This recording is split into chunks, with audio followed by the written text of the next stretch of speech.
August 2000. Tamil short and senior dictation. Get ready for dictation. 5 seconds. Start. மாண்புமிகு பேரவைத் தலைவர் அவர்களே, பொதுப்பணிகள், பாசனம் குறித்த மூலதனச் செலவு குறித்த மானிய கோரிக்கைகள் மீது பேசுவதற்கு வாய்ப்பளித்தமைக்கு முதற்கண் என் நன்றியை தெரிவித்துக் கொள்கிறேன். தமிழ்நாட்டின் நீர்ப்பாசன முறைகளை சிறப்படையச் செய்வதற்கான வகையில் பல்வேறு அணைக்கட்டு திட்டங்களை நிறைவேற்றுவதற்கான முயற்சிகள் தமிழக அரசால் மேற்கொள்ளப்பட்டிருப்பது பாராட்டுக்குரியதாகும். இத்தகைய பணிகளில் சுணக்கமில்லாமல் விரைந்து நடவடிக்கைகளை மேற்கொள்ள வேண்டுமென்று இந்த நேரத்திலே நான் கேட்டுக்கொள்கிறேன். அடுத்து, விவசாயத்தையே நம்பியிருக்கக்கூடிய ஒன்றுபட்ட தஞ்சை மாவட்டம் தற்போது 3 மாவட்டங்களாக பிரிந்து செயல்பட்டு வருவது அனைத்து மாண்புமிகு உறுப்பினர்களுக்கும் நன்கு தெரியும். தஞ்சை, நாகை, திருவாரூர் மாவட்ட விவசாயிகளுக்கு அடிப்படை ஆதாரமாக இருக்கின்ற காவிரி நதிநீர் பிரச்சினைக்கு நிரந்தரமான தீர்வு காண வேண்டுமென்று பல்வேறு காலகட்டங்களில் வலியுறுத்திச் சொல்லப்பட்டிருக்கிறது.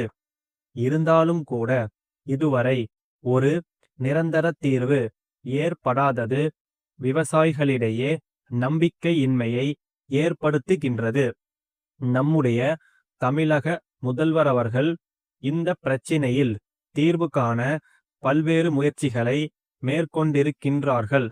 அந்த முயற்சிகளிலே அவர் வெற்றி பெற வேண்டுமென்று நான் வாழ்த்த கடமைப்பட்டிருக்கிறேன்.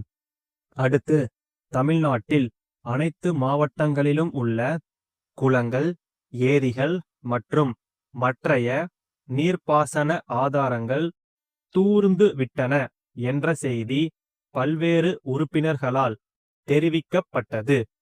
இத்தகைய நீர்ப்பாசன ஆதாரங்களையெல்லாம் குடிமராமத்து வாயிலாக தூர்வாரும் முயற்சிகளை அரசு மேற்கொள்ள வேண்டுமென்று நான் கேட்டுக்கொள்கிறேன்.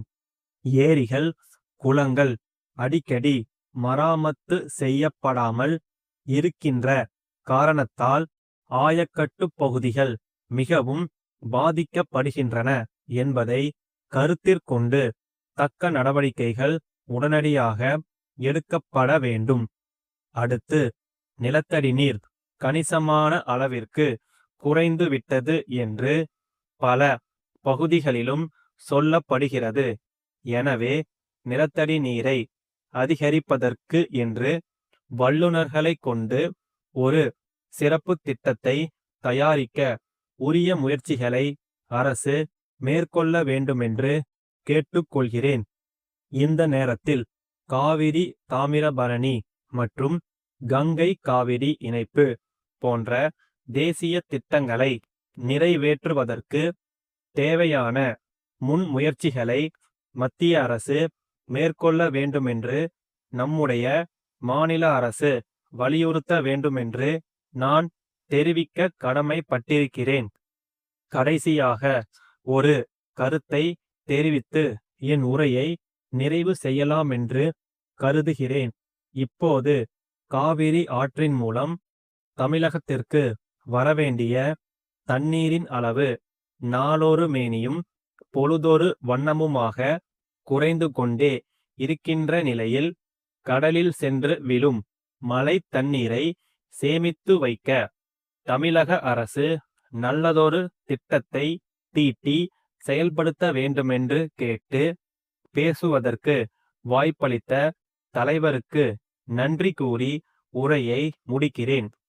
காஞ்சிபுரம் சன்னதி தெருவில் 40ஆம் இலக்கமுள்ள இல்லத்தில் வசிக்கும் திரு அறிவழகன் காஞ்சிபுரம் மாவட்ட ஆட்சித்தலைவர் அவர்களுக்கு எழுதிய 4 அக்டோபர் 1999 நாளிட்ட கடிதம். அன்புடையீர், நான் தனியார் நிறுவனம் ஒன்றில் பணிபுரிந்து வருகிறேன். அதற்கான சான்றினை இக்கடிதத்துடன் தங்களுக்கு அனுப்பி வைத்துள்ளேன். கடந்த ஆண்டு எனக்கு திருமணமாகி தற்போது நானும் என் மனைவியும் மேற்கண்ட முகவரியில் வசித்து வருகிறோம். திருமணம் ஆகாத நிலையில் எனக்கு குடும்ப அட்டையின் தேவை எழவில்லை.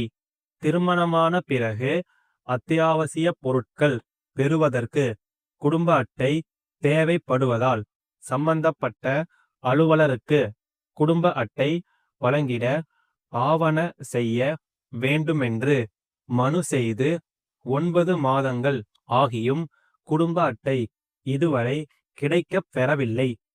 இத்துடன் என்னுடைய ஊதிய விவரங்கள் மற்றும் என் குடும்பத்தில் உள்ளோர் பற்றிய தகவல்களை தெரிவித்துள்ளேன். மேலும் தங்களுக்கு ஏதேனும் விவரங்கள் தேவைப்படின் அவற்றை அளித்திட தயாராக இருக்கிறேன்.